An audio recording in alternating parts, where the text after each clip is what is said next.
কুষ্টিয়া জেলা ৬টি উপজেলা সমন্বয়ে গঠিত। এই জেলার মানুষেরা শৌখিন প্রকৃতির। দৌলতপুর, মিরপুর ও ভেড়ামারা উপজেলায় সবচেয়ে বেশি তামাক উৎপাদন হয়। এই উপজেলার অনেক কৃষক স্বাস্থ্যের জন্য ক্ষতিকর তামাক উৎপাদন ছেড়ে সবজি উৎপাদনের প্রতি আগ্রহ দেখাচ্ছেন, যা স্বাস্থ্য খাতে এক বৈপ্লবিক পরিবর্তন আনবে বলে স্বাস্থ্য অধিদপ্তরের কর্মকর্তাদের ধারণা। এমনই একটি সবজি ঝিঙ্গে, যা বাংলাদেশের একটি জনপ্রিয় গ্রীষ্মকালীন সবজি। দেশের প্রায় সব অঞ্চলেই চাষ হয়। ঝিঙ্গে চাষে খরচ কম, রোগবালাই কম এবং বাজারে চাহিদা বেশি হওয়ায় কৃষকদের মধ্যে ঝিঙ্গা চাষের আগ্রহ বৃদ্ধি পাচ্ছে।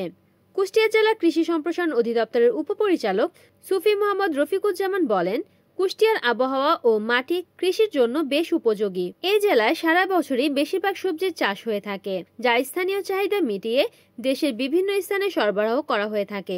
স্থানীয় কৃষি অফিস থেকে পরামর্শ ও সহায়তা গ্রহণ করলে ফলন বৃদ্ধি পাবে।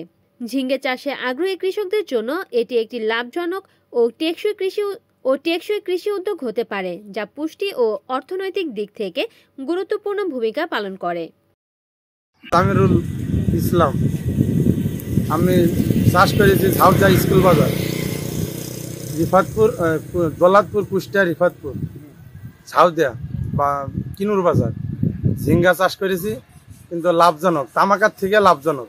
তামাকে অত্যন্ত খাটনি, কিন্তু এটা খাটনি কম, লাভ বেশি। আমার 7 কাঠা জমিতে মনে করেন খরচ আছে 7,000, বেচেছি 22,000। এখনো মনে করেন 22,000 হবে, তবে এই ফসলটা করা ভালো।